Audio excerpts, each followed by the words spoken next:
What's up, guys? Welcome back to another episode of the Creativ Rise Podcast. Today is an exciting episode because we have a great friend of ours, adventure photographer from Australia, Daygin Prescott, on the pod today, talking about his story of working with brands like Arcteryx, North Face, Qantas, Zorali, Marriott, massive brands in the tourism space, hospitality space, and the outdoor brand space.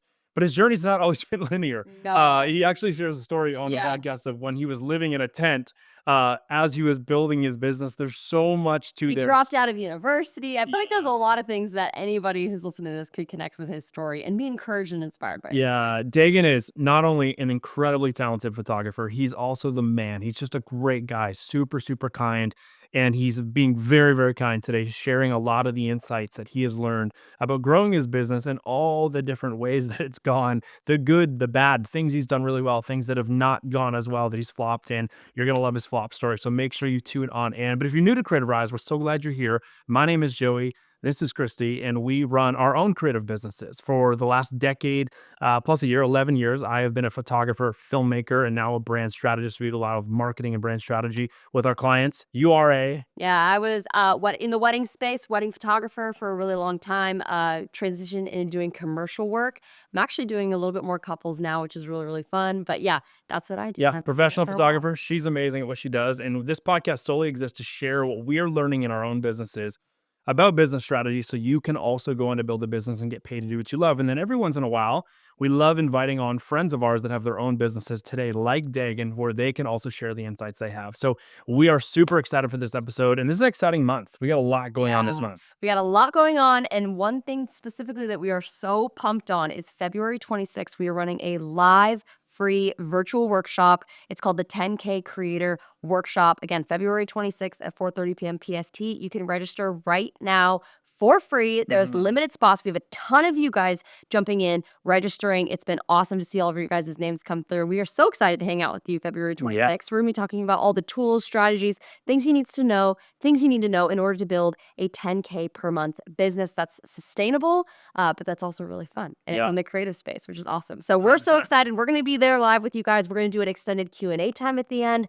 It's going to be a ton of fun. So make sure you show up February 26th, but make sure you register right now to grab your spot because there's limited spots available. Yeah, go to creativrise.com/workshop and you can get registered for that, or just hit the show notes. You'll see the links there. You will not be able to miss it. Cannot wait to see you there on February 26th. But guys, here's our conversation with Daygin Prescott. Daygin, what's up, man? Welcome to the show. How you doing? Thanks for having me, guys. Great to be here. Yeah, I'm going good. How you guys going? We are very excited for this conversation. You have been someone where we're like, we got to get Daygin on the podcast. We still haven't had Daygin on the podcast. So excited you're here, man. Coming. You know how this goes. You've listened to the pod. You've been listening for a while. Rapid fire. Give everybody real quick name, where you're from, and what your business is. Yeah, so my name's Daygin Prescott. I'm an adventure photographer and currently living in the Blue Mountains of Australia. Yeah. Yes. Sick. And how long have you been in the creative industry for? When did you start your photography business? I think it was quite an interesting start. So I grew up on the Sunshine Coast. And so typical Grom, grew up with a GoPro Hero 2 in my hand, swimming around the shore break. And yeah, at the time, my parents still do, but my dad owned a printing business. And so my start came from, I guess my first little outlet of selling a $20 picture to my grandma was just a little screen grab of my GoPro video and sent it to my dad and he printed it out. But yeah, so sort of I guess my first part was coming from that, so ocean photography, and that was from, I'd say I probably did my first market stall at 15 maybe.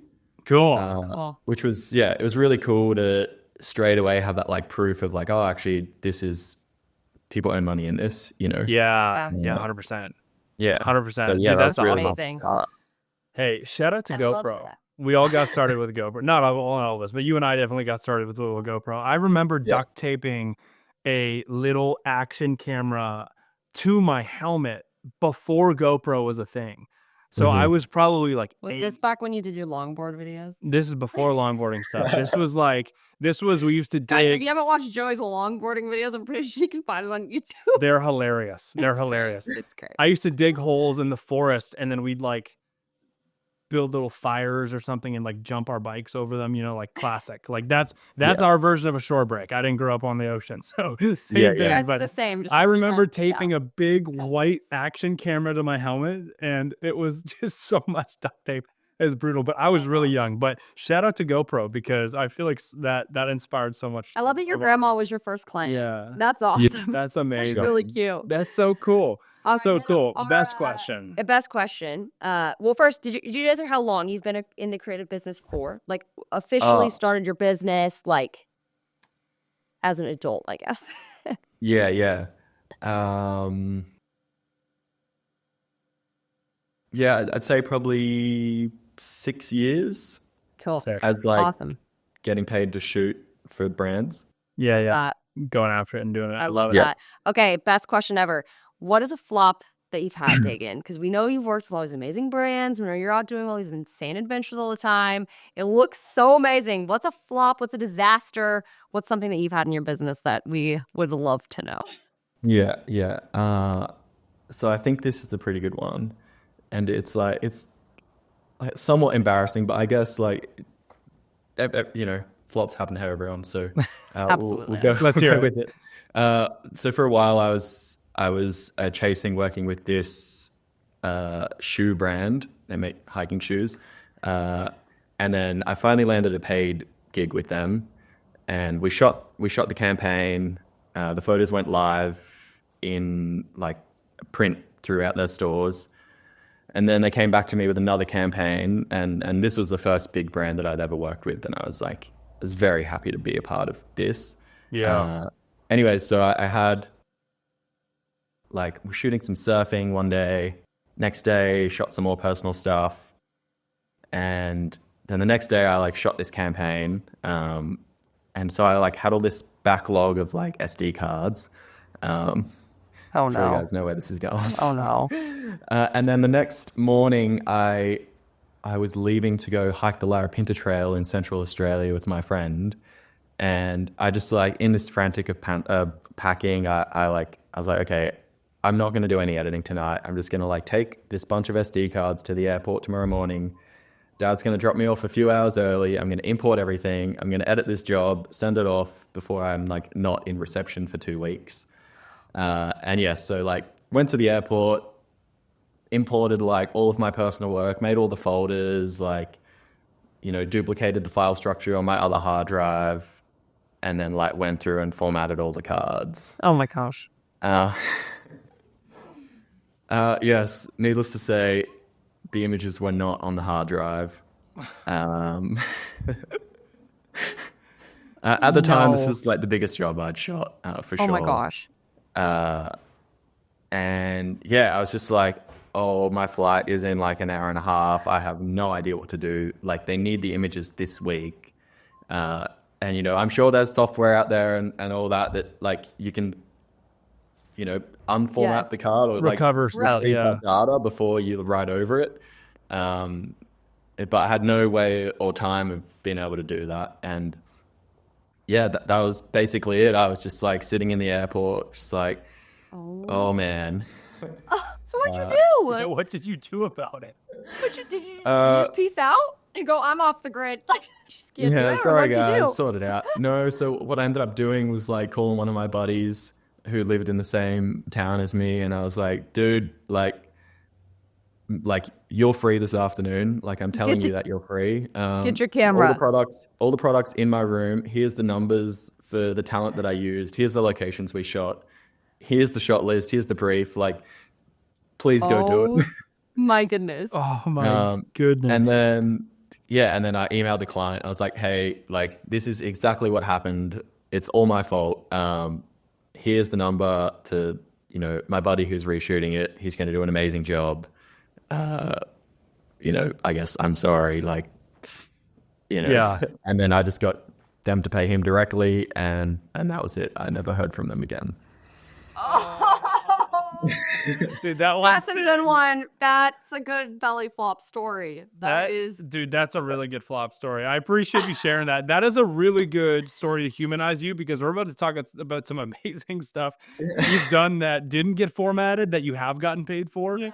Yeah. But man, that is You know dope. what? Way That's to a go, good though. thought though. Like I'm in the airport. It's like, oh, do I just cancel my flight? What do I do? But hiring it out. That's a good delegation story. I appreciate that. A good Yeah. outsourcing story. So Yeah. safe to Oh And say hooking since a then, homie up. I mean, hooking a brother up. That's cool yeah, too. Wow. my data management has gotten significantly better. That Yeah. was, I think, that was like 4 years ago. So we're in the clear now.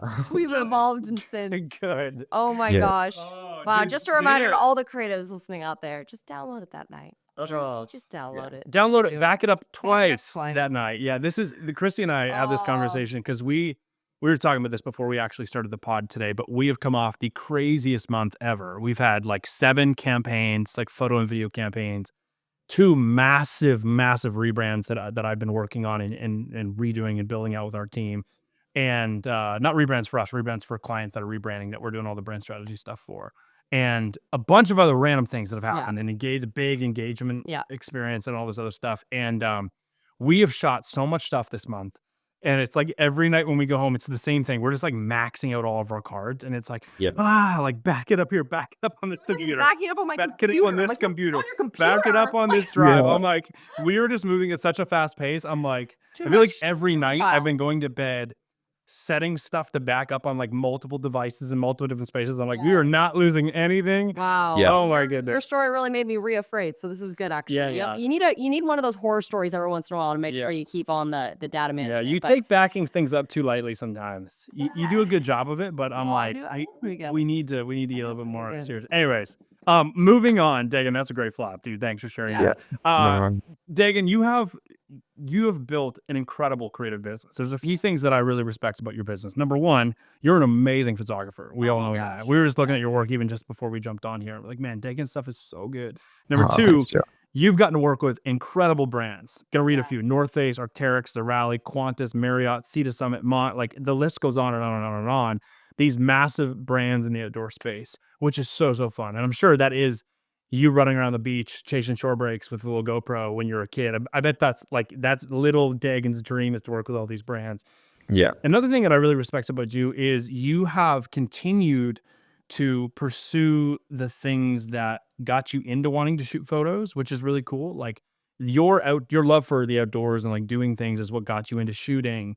And I think a lot of people, when they get into that, they can get trapped in the idea of building a business or shooting, and they can fall out of love with some of the other things. And I think the way you've continued to do things is what's also really propelled your career. So I'm excited to talk about that. But there's so many things that when I think about Daygin, I think you do really, really well. So why don't we start it off? I just listed some. Like, did I miss any brand that's like really, really big? Like North Face, Arcteryx, Zorali, Qantas, Marriott, Any other Sea to like Summit, favorites? Mont. Like, is there any other favorites in there of big brands you've worked with? I think you've pretty much nailed it. It's a big freaking list. Which one out of those? Okay, little mini question. Which one out of those has been your absolute favorite? Did you have a favorite? Well, Favorite I think campaign? like my favorite brand to work with, Yeah. Hey, shout out Definitely, Zorali. definitely Cam and Elise. But I think the job that kind of surprised me of being able to shoot that job was probably the Marriott job, because it was, it's luxury travel. Yeah. And I'm just like when I shot that campaign, I was literally living in my tent, like Yes. for like months. Yeah. And then you were just like, you went and you're like shooting images at the Ritz and you're on a yacht. And like, it was crazy to imagine that I actually got to be on a campaign like that. And that was definitely like, one of my favorites. That's incredible. Yeah. You were like tent living, but luxury travel. Yeah. That's awesome. Hey, and that's the Daygin story. We love that. So why don't you take us into that deal? Because I think when people hear us listing off all these huge brands you've gotten to work with, Yeah. I think what people immediately go to is, what does it actually look like to work with a brand like this? When you get hired on this Marriott shoot, and it's helicopters and yachts and super, super luxurious hotels and experiences. What are you shooting? Like, what's the offer look like that you're actually delivering on? Because I think a lot of people are pretty skeptical about the difference between shooting for a small brand and shooting for a really big brand. Is there huge differences in deliverables? Like, walk us through that for everyone who has not had a chance to work with a bigger brand. Yeah. So the way the Marriott shoot came about was Marriott is like one of my buddy's clients, and so I was hired as the stills photographer on this project. Awesome. And so I think, which you guys are, definitely familiar with, like on these larger shoots, it's like you're working with like massive budgets, A team. but it's like a big team, and so there's like professional talent and stylists and people who will go out and scout, and there's a producer and the clients on the set and videographer, photographer, and then you get in all these other like different creative pieces, and so it's like a much bigger thing. And I think what's really cool about it is that everyone just does their job, whereas say on smaller campaigns, and it's like, cool. I'll put out a call out for talent on my Instagram, and I'll go out and scout the locations, and we'll go and shoot, and I'll figure out, and sort You're of the like stylist. You're yeah, the wardrobe. Totally. yeah, and it's almost like on these bigger campaigns, your job just becomes way simpler, which is like not very intuitive, but that's how it ends up being. It's like I'm literally just there to shoot.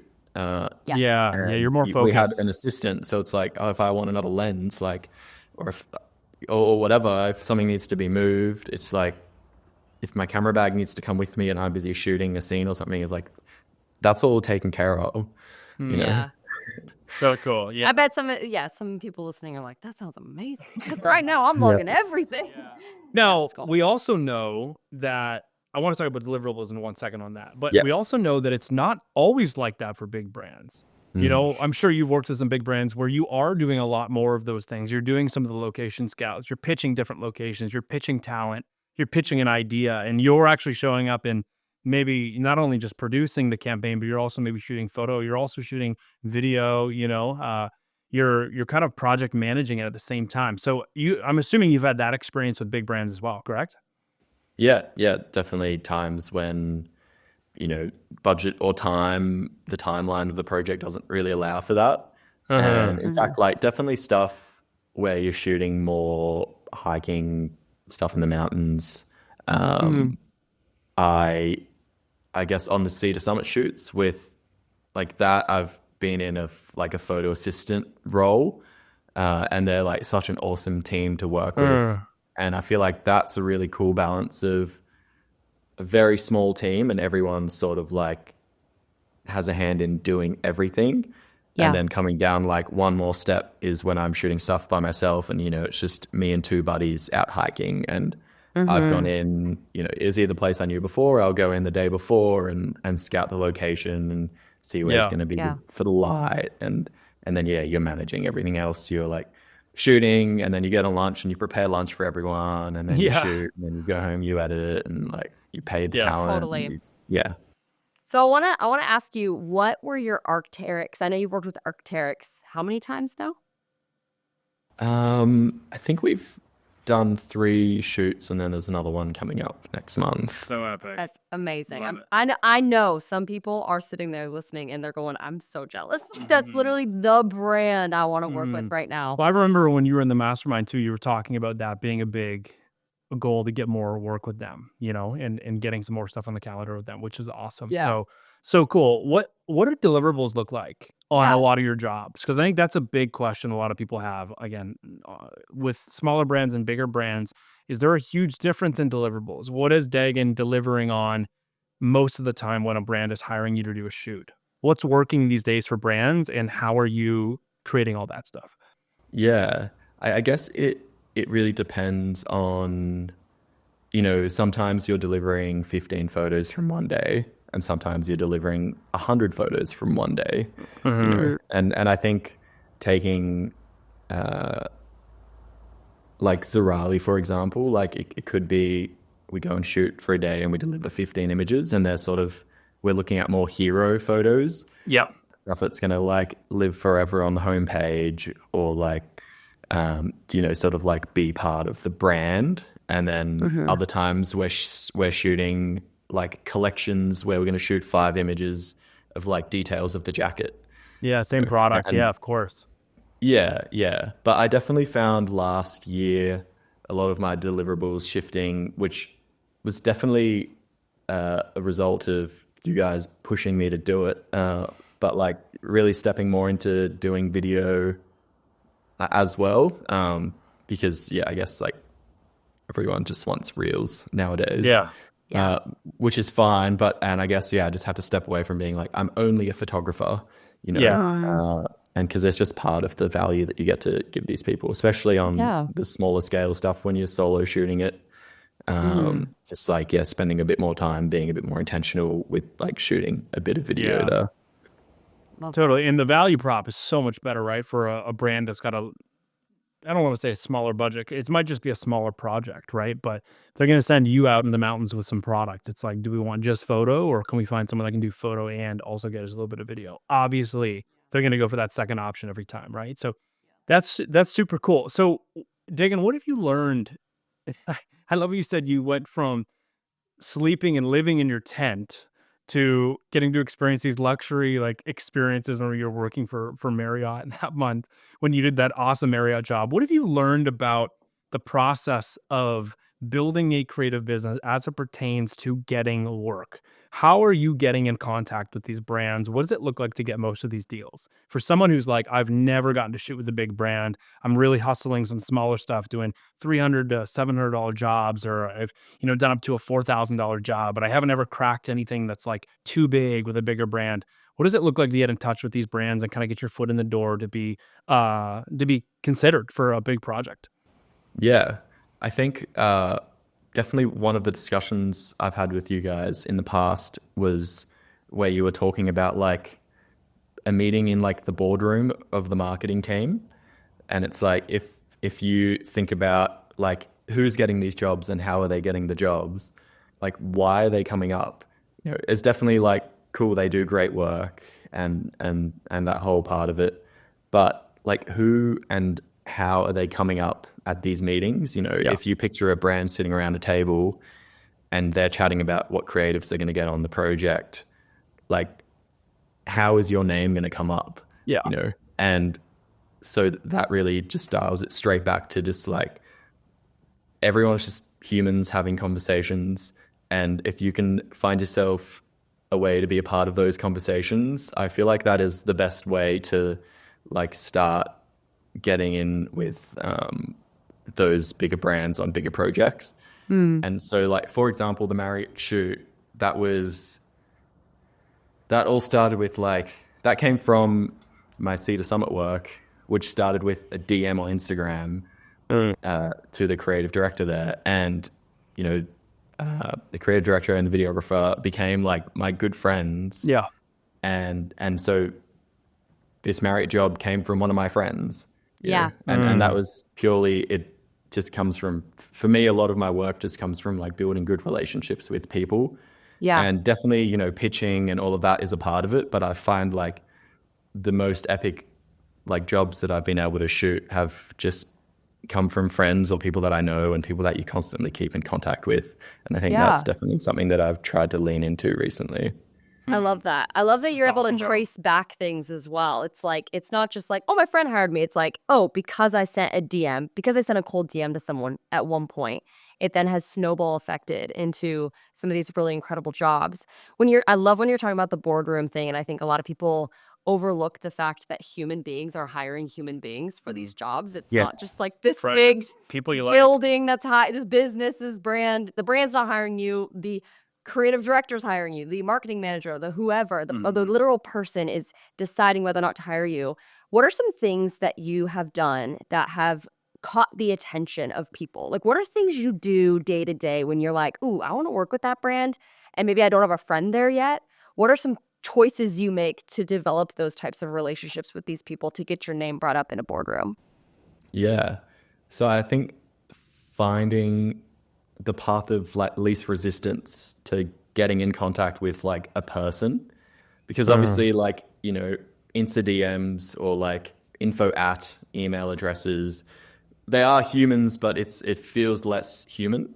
And, you know, so if there's, I don't know, I guess like LinkedIn or like the Instagram account of like the actual person who is the marketing manager or, Yeah. you know, I guess like one of the brands or companies that I've wanted to work for a while, I saw that their like videographer producer was in the Blue Mountains last year. This was actually during the Mastermind when we were talking about like 10 centing and giving value up front and all of that. And I just reached out to her. I was like, hey, like I see you're in the Blueies. Let me know if you need a hand with like carrying your camera or location scouting. Like, you know, I've just moved here, but I've sort of have done all the homework and I'm happy to help you out, you know? And so I went and like helped with her on her shoot for 2 days. And we ended up shooting at the locations that I suggested. And, you know, and that was all just like, just hanging out. And by the end of it, you're just friends, you know? And it's just like this person who was once like someone at a brand that was like, you know, really hard to reach just suddenly becomes like your friend, and you realize that like, oh, they also struggle with stuff, and they're just like, everyone's just a kid trying to figure everything out. 100%. Absolutely. Yeah. When I heard you saying that, keep going. Yeah, and so from that being like, hey, let me suggest a location for you, or let me help you carry your camera stuff. 2 weeks ago, I like from that one DM, I've just quoted on like $8,500 job. Wow. Yeah. Amazing. Which is amazing, bro. That's so cool. Sick. So what I heard you say there that I think is so important is you said a couple things. Number one, you said find the path of least resistance to be like the most natural human way to actually connect with another human. And then the other thing you said that you didn't verbally say, but you told us the story of which you actually did was you went, what about me is unique? That would be a value proposition for them. And in that story, you were saying, well, I just moved here. I know a lot of locations. I could be a really, really big hookup to help her find some locations. Why don't I pitch that? That is so important. It's taking what is unique about your situation right now, whether it's geographical, whether it's your skill set, whether it's relationships you have, and you go, how do I package this in a way that is just going to bring value to somebody else without asking for anything in exchange, right? Like the purest, best form of networking that we talk about a ton in the Mastermind. You remember this is you got to give, and not expect anything back. And if you're a good enough giver, they're going to want to give something to you eventually, right? And you don't do it in a malicious way. You simply do it to really build good friendships and good relationships. But it's beautiful when you do see it come back like that. And if it never does, it's just cool to meet a new friend, you know, and get to do some fun things in the industry. So, dude, that's awesome. I love that's such a great story. That's a perfect analogy for how to get in front of brands, which is awesome. I want to talk about something that I quietly mentioned at the beginning of the podcast that I think is a huge reason why you are succeeding in your career, getting paid to do what you love, which is everything we stand for here at Creativ Rise, right? Everyone's version of success looks different. Some people want to make a ton of money. Some people want to go, as long as my bills are covered and I get to live the lifestyle I want, like I'm in, whatever that looks like for anybody who's listening on the show. I think one of the best ways to do it is by self-funding things that are going to build your own brand. And I think we often neglect this because one of the things that when I was starting, take us all the way back to like 2013, 2014. One of the things that when I was starting was really interesting was we didn't have the algorithms we have now where you could just post something and it catches some attention and blows up. Like we didn't have that back then. Everything was chronological. You know, things looked very different online. So building your own brand online was a lot more inputs, you know, to get the same output. Where now, doesn't mean it's easier now, but it means you can hit now and you can really blow up really quickly. And one of the things that we had to focus on back then was I had to do a lot of self-funded big things that would make me stand out to brands. Where today you can do, I feel like, a little bit of smaller stuff here and there, and you can have a better shot at getting more exposure because of the way all the platforms work and where we put our brands. If you're tracking with me, where I'm getting with this is that one of the things I see you do really well is you have not given into the easy, I'll just hang around town, the town I live in, you know, hang out at coffee shops, just do my work, sit here hoping, waiting for someone to come to me and want to hire me. You do a really good job of going, I'm going to self-fund ideas I have. I'm going to self-fund trips I have that brands that I would love to work on could see and want to get included on eventually, right? You've done a really good job of that. What are a couple self-funded trips or experiences that you have done in the last, call it 2 to 3 years, that you think have had a tie back to a job you've landed? Yeah. I think like, yeah, going back to the Instagram thing, I've really like recently clicked on that, like, yeah, a lot of my work is coming from Instagram. When I really think back to like where it came from and how, someone that reached out to me, like, where did they first see my work? Yeah. And it's like they're not typing in like adventure photographer that lives in the Blue Mountains, like Right. they're just like seeing your work online. And so I think investing in your portfolio, but in a way that is actually like quite outstanding. And I think like, say like 2 years ago, I went to Yosemite, and I'd say 50% of the trip was like, I want to go climb El Cap, and 50% of the trip was like, oh, I want to create some climbing images in like a place that is iconic. So if someone clicks on my website or they go onto my Instagram and they see that image or like a reel from there, and they go like, oh, I know that place, like that guy must be legit, And I think investing in work that is like outstanding, is quite important, because when someone comes across your page, it's not just like a bunch of photos of the local beach. It's like, there's really good images of like your local area, which is great for if you're trying to attract local businesses. But if you're trying to attract a company that needs like, this like global like identity almost, it's like they want to hire someone that's going to shoot that stuff really well. Iconic stuff. Yeah. Yeah, Absolutely. for sure. Yeah, dude, that's a great answer. First of all, you got to come back to Yosemite. 'Cause Yes. that's our Yeah. hood. Kind of, We'll we're be back there down in the road a October. little bit. I'm super excited for that. But second, I love how you said, Stuart, a couple times you've said it on the podcast, where you said like iconic shots. Earlier you said hero images. Like, these are the things that a lot of creatives don't necessarily think about. I love how you described hero images earlier on in the conversation as images that will live on with the brand for a long time. It's not just a social post they're going to post once and then, it's gone. Nobody ever sees it again. It's just living deep down in feed. Like a hero image, you're shooting something that is like significantly impacting the visual aspect of their brand, whether it's living on banners, it's living on print ads, it's living on the the headers of their website, or it's living on the product pages of their best all-time selling products that get tons of views. I love how you said that. Yeah. That's really, really important. And I love how you paired that with brands often want to be seen for those type of images in those type of locations, right?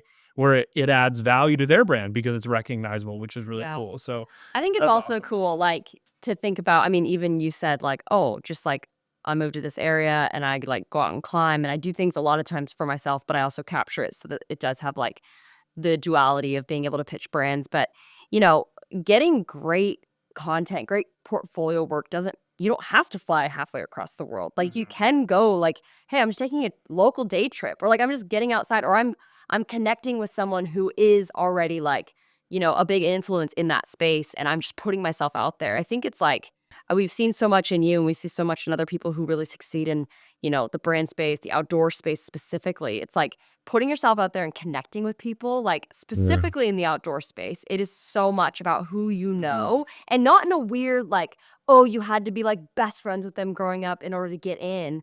But I think it's like developing the relationship side, even if you're just entering. It's like being a great person, being a great networker, being someone who's wanting to give, like that can get you so far and like can open so many doors for you that a cold DM might not, which I think is really cool to learn 100%. from you. 100%. So, Daygin, what's your pitching process look like? Real quick, cover kind of A to Z. What's it look like when you're pitching a brand for anyone who's going, I love what Dagin's talking about with all this brand work. I want to get into more of this. I want to pitch bigger brands. What's that look like for you? Yeah, so I guess the first point is like finding a contact. Let's say like brand A. It's like, look, let's start with, we'll DM them on Instagram. That's generally where I find we'll get a response. And then, if it's the marketing team managing the Instagram and then the marketing team managing the marketing email address, then they're almost like expecting your email to come in. And then, in my pod with Avery and Aaron, and like through the mastermind, we sort of like built out this pitching framework that I'm like, oh, this seems to work pretty well and it's like fairly repeatable. So I just sort of will reach out in the email, attach the pitch deck to it, and then wait for a reply. And then, as we know, Christy, that follow-ups are very important. Yeah. Most deals are landed from a follow-up. That is You heard it sure. right here from Daygin. It's right true. here. It's true. Yeah, and then no reply in 3 days, follow up, no reply again, follow up. I love it. And then and so it's essentially like, if it's a cold pitch, then that's the way. But if it's like, often I'm I guess re-pitching to existing clients. Yes. And that I love that. comes across way more like organically, I think. It's like, like DM them an idea like, hey, this looks really cool. Or like, I think the video messages work really well. And so like if I'm out for a run or if I'm out climbing or hiking, and I just stumble across a good spot, and in my head I'm thinking like, damn, this would be really cool to like shoot for this brand here. It's like, just like whip out the phone, take a selfie, like, hey guys, like I actually just came across this today. Like, I feel like this would be really cool to shoot these jackets here, or like, how rad would like a camp scene be here with some buddies? That's great. And I feel like that's quite an organic way. And then straight away, it's like, you're humanized, the location's there. It just feels like it's not just an email. Yeah. Wow. Genius, bro. Genius. That's so good. That's my favorite way. I know we cover, some ideas like that in the mastermind. And I love when people start trying that. Because at first I feel like there's a lot of resistance. People go like, wait, you want me to It feels a little bit weird. It's super weird, right? It's like, wait, you want me to like pull up my phone on the chairlift, or, while I'm on the rock wall, or while I'm in a store looking at their products, and you want me to just like hit them up? And I'm like, yes, I want you to do something that is totally abstract to what most people do, because that's what gets people's attention. And you said it humanizes you, and it shows proof of concept for the idea or location or product that you're wanting to shoot, which is so important when you're throwing a pitch together. So dude, that's so good. Yeah. I love that. Yeah. Okay, talk to us about what you would give your younger self advice. Like, let's say little Daygin, like maybe adolescent Daygin going into trying to crack into like the brand world. What advice would you give to him now, knowing what you know now? What's like a myth you would debunk, or something you would tell your younger self about working in the brand space? Yeah. Well, I think like the biggest thing that I struggled with was like actually just like, I guess, like self-belief. Yeah. Like that would be cool, but that's not really something that like I do or I could do. And I think it really like the I guess what I've proven to myself is that it's just like really you only fail if you give up. In this space, it's like you're going to continue to build connections and you're going to continue to build skills.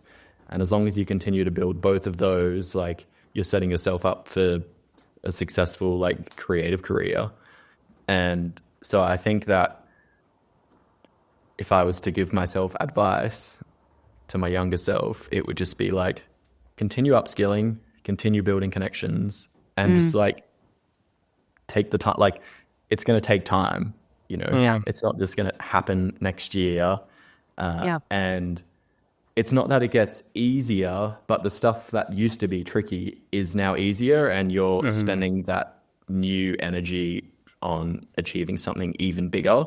Yeah. I love that. That's a great answer, bro. That's so good. Like developing your skill and developing your connections. Like if you can boil it down to oftentimes those two things, like that's incredible. Like your skill in pitching, your skill in your camera work, your skill in all these other areas, while also developing, that the relationships around you. That is really incredible. I feel like that must have been so encouraging for so many people, because I know it was encouraging to me. But Yeah. I love that. And I also know that it can feel like a grind when you're, especially like, I feel like specifically the phase of you really want something, but you're not sure if you can fully get there.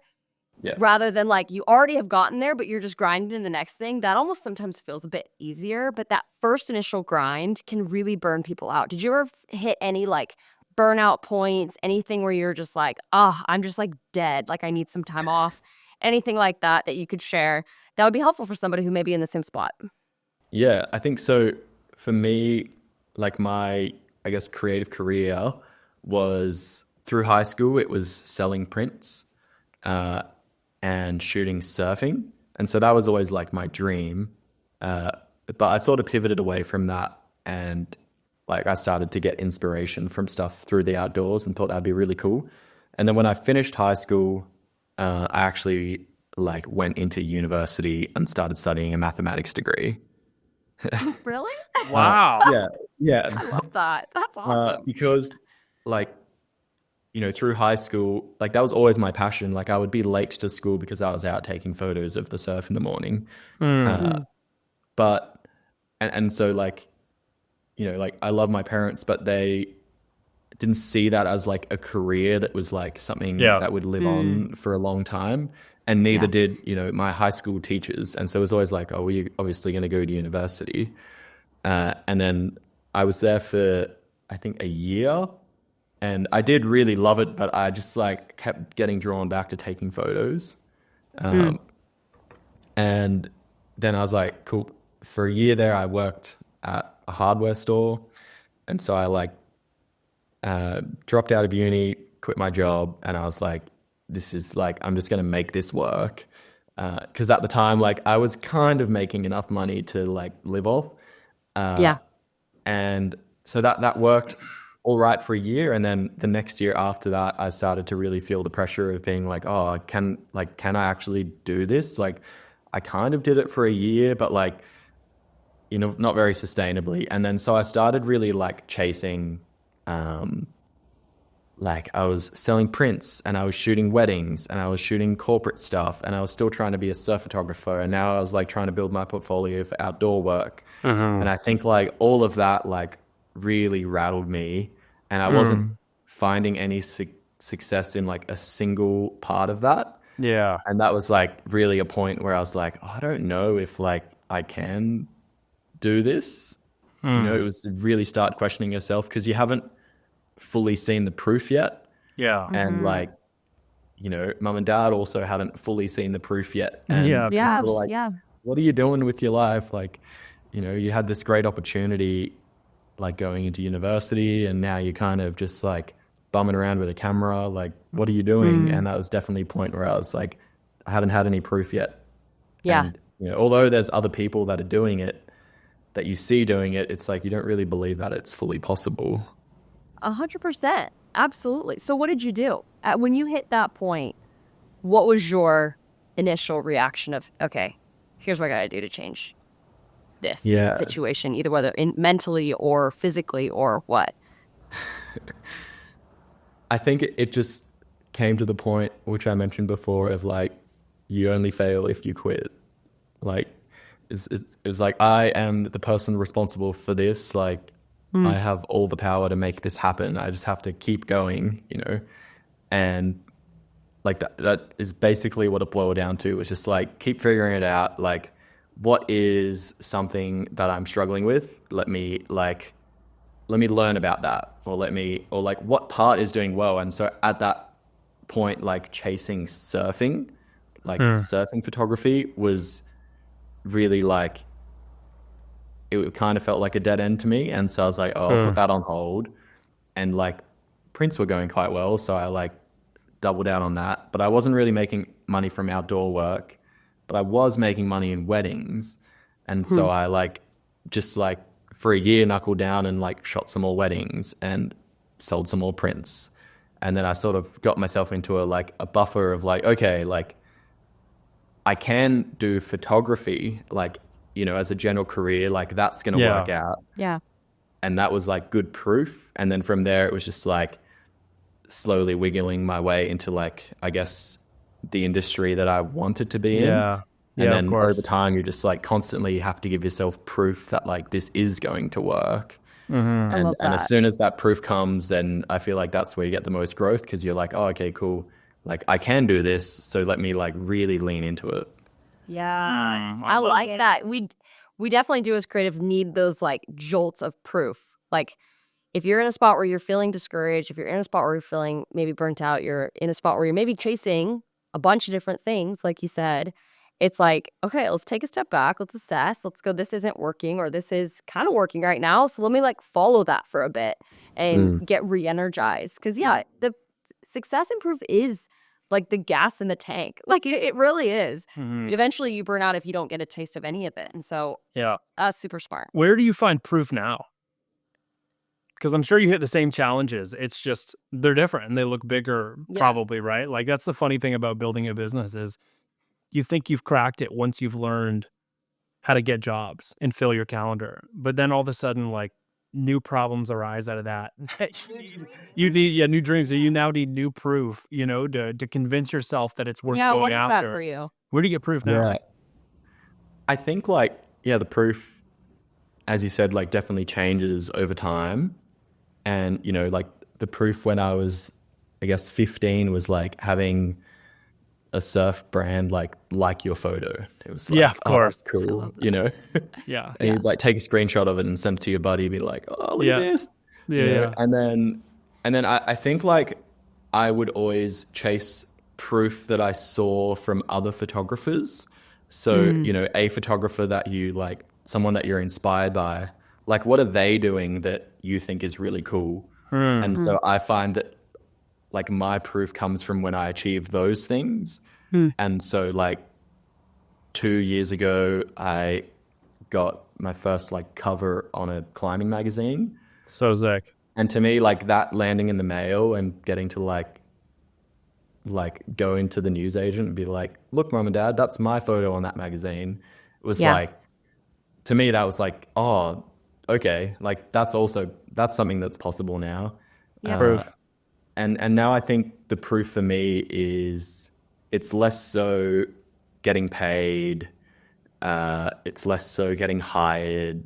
It's actually like seeing the final output somewhere that is like either meaningful or I just think looks pretty cool. Like, yeah, I flew back home to the Sunshine Coast over Christmas and like came off the airplane into the terminal and there were like 3 of my photos plastered on the wall of the airport.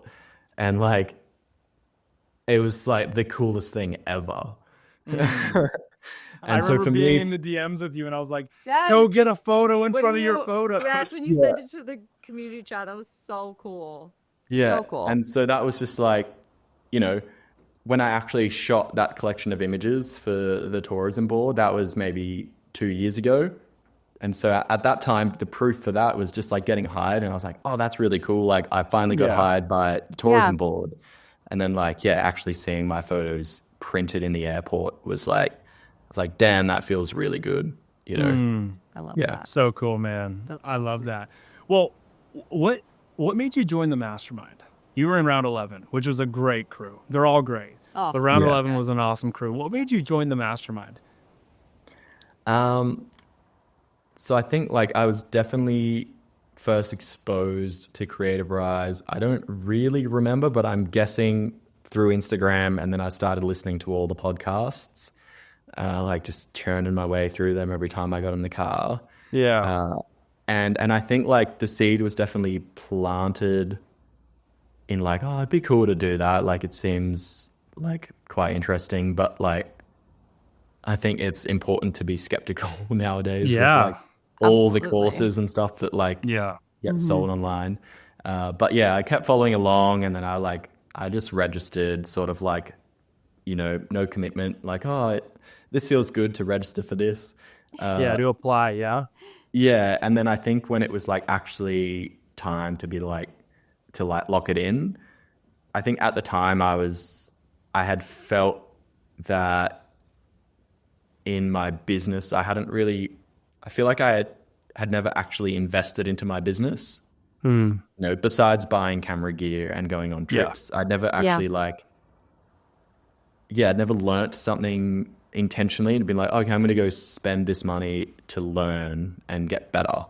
And that was like it felt like almost a maturing stage in like my creative like career, being like, actually, I'm going to like, this is like, if I'm going to spend this much money on like doing this thing, like that's me fully committing to this now, which I think felt quite good, you know? Yeah. And It's then, almost more proof. It's like, Yeah. if I'm doing this is like proof that like I'm sticking my flag in the sand Yeah. and I'm doing this. This is who I am. This is my career, you know? yeah, totally. And I think, like I wanted to start running my business as a business and not just like a kid running around with a camera, which I still feel like I'm just a kid running around with a camera, but like I run my business a little bit better. A kid running around the camera that does know a few things about business. Yeah, it is killed it. Yeah. Yes. What was the Daygin? What was like maybe the top thing that you feel like you took away from the mastermind? One or two things that you feel like this has really helped my business actually grow. Yeah. I think believing that I was not just a kid running around with a camera, and I actually like have actual business, actual value as a business. Yep. And the service that I provide, like these brands are left with like business assets after our shoot. And it's not just like taking pretty pictures. It's like there's like a bigger picture of what everything like is going towards. Yeah. And like it's actually part of a business and not just like photos that go on Instagram. Yeah. I think that 100%, was man. definitely the biggest thing. And with that, I was like, oh, actually, like I almost feel like a more valuable part of society. And being like, oh, like I am a skilled individual and like I do provide value. And through that, it was like, oh, actually, like I should be charging more because I realize like, how much this is worth to companies. Yeah. And that it's like, yeah, cool. Maybe we are just going hiking, but like there's a lot that goes in behind that shoot, and there's like the outputs from it are like, quite valuable. Super valuable. Oh, absolutely. The mindset shift, and we watch every single person that comes to the mastermind shift in this way, especially within the first like couple weeks of the 6-week program. It's that shift from like I'm an artist to like I'm a problem solver. It doesn't mean you're not still an artist, but it's like you're absolutely still an artist, but you're also now a problem solver. And when you have those two things together, that's like connect those things and you're a freaking live wire that like people want to hire and people want to utilize. And I think sometimes, and I know you're talking about like pricing and things like that, sometimes people are like, oh, well, I can't charge for that. It's like, well, you're the only person standing in your way. Like that's it. Like once you figure out how do I, turn my art into a solution, it's like, gosh, all bets are off after that. It's so cool, man. I love how you said the mastermind sounds like it was proof to yourself, right? You're like, it's made me feel like, well, now that I've learned these skills, I can see how when I can, put some action behind them, it contributes to society, which makes me feel really legit, which is an amazing feeling, right? Like that is such a securing feeling to be like, what I am actually doing is actually a career. Yeah. Which is so cool. Yeah. What's been the ROI for you? It's a, big question. Don't have to necessarily give like I've made this much since the mastermind, but like, what's been the ROI? Obviously, it sounds like you've had a lot of personal growth ROI on just like believing in yourself through that. What else has been the ROI? What's the return on that investment been for you? I would say like in general, since the mastermind, I have for sure like charged at least double of what I would have before the mastermind. We love Like, that. My pricing has for sure been going up, but I still think that like with like the techniques that we'd learnt, but probably more so the mindset shift and understanding of like where, my product fits in the world, like how valuable that is, and just pricing accordingly. And so I feel like I'm not charging more. I'm just like finally realizing what the assets What's that I worth. produce are valued at. And so I think like in terms of like price per job, like at least 2x of Yeah, you've doubled like the used to business charge. size. Yeah, yeah. Yeah, which is amazing. Awesome. Dude, that's so cool. We are so proud of you, man. Like you're awesome. I love watching the story of, especially that's when you were living in the tent and then you were on the yacht. And I the love that you luxury brought that back travel. up. I remember you telling us about that. I was like, this is so epic. I remember watching the stories. I feel like most people, they think like living in a tent, like that sounds so not nice, but I feel like you were probably up on some cliff and it was like a sick tent. And like it's probably actually kind of awesome, but that's awesome. It's so cool to see how you've grown your business, how you've just taken so much personal responsibility for it as well. Like I feel like watching that and like watching how and you just operate in such a kind way. Like people just enjoy working with you. And Great. you're such a great aspect of the community too. Like Daygin's in our grad community, and I feel like you're always hyping people up, encouraging people, giving like you just give back so much, and like not just your clients, but with other people and your peers, and We that's love to really see- inspiring. So Yeah. we love to end. Thanks so We love much, to end with guys. a little signature question. Joe, you want to hit him with? Yeah, 2 questions. Where can people find you? That's true. First question. Where can people find you? At Daygin Prescott on Instagram. That is for sure where I'm the most active. Nice and easy. I love it. And the last question, signature question, you've heard it before because you've listened to the show a bunch. Why is all of this worth it? What's your encouragement to somebody who's sitting here going, I love the episode, Daygin, your story sounds amazing. Maybe they're in their mathematics degree class right now, and they're like, is it worth it? Can it happen for me? What's your word of encouragement to them? That's going to encourage them to go for it. Yeah, I think like for me, the final outcome of all of this work, well, at least now, is that like the reason I keep doing it is because it's fun. Like that is literally, it's like, I'm not here to make $1 million. Like I'm just doing it because it's just so fun. And like, yeah. And I guess the word of encouragement to like reach this outcome of it just always being fun is like, you only fail if you quit. Yeah. Yeah. It's like Christy said, you're the only thing in the way. End it Yeah. there. Yeah. That's I so love good. it.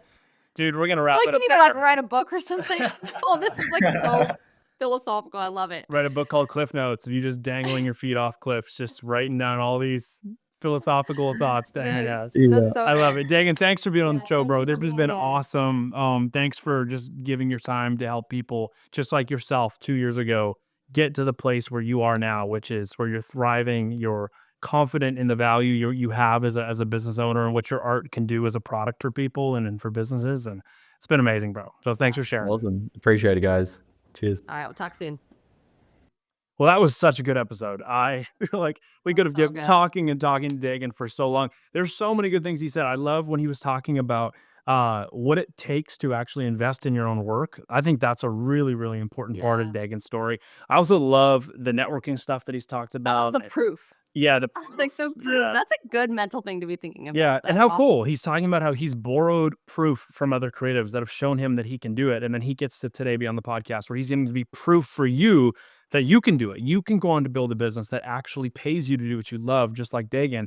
And if you're going, man, this is the year I really want to do that, we've got an amazing opportunity for you to do it. The same opportunity that Daygin went through, where we take 6 weeks, 30 to 35 creatives, all of different businesses, and we put you guys in an incubator, like flow just through tons of business strategy stuff. Yeah. Really, really make sure it's ingrained into your heads and into your businesses. And then we help you implement everything. We give you accountability groups. We teach you things. We become friends as we are with Daygin. Yeah. If you want to grow your business this year and you want the shortcut, and why do I call it a shortcut? It sounds weird to say that there's a shortcut to something, but the reason why the 6-week Creativ Rise Mastermind is a shortcut is because, like Daygin had talked about, when you get exposed to a bunch of proof around you, you get to lift the hood on what people are doing and see what's underneath their businesses, what's going well, what's not. And then you can take what you want and piece that into your own business. And it really, really does shortcut you. And in fact, it probably shortcuts you years, which is really cool. So we're really excited about that. Round 13 of the Mastermind. Daygin was in round 11. Round 13 of the 6-week Mastermind is coming up. It's starting on March 16th and applications go live March 2nd. Yep. So if you want to get in on the application, you got to get on the wait list, creativrise.com.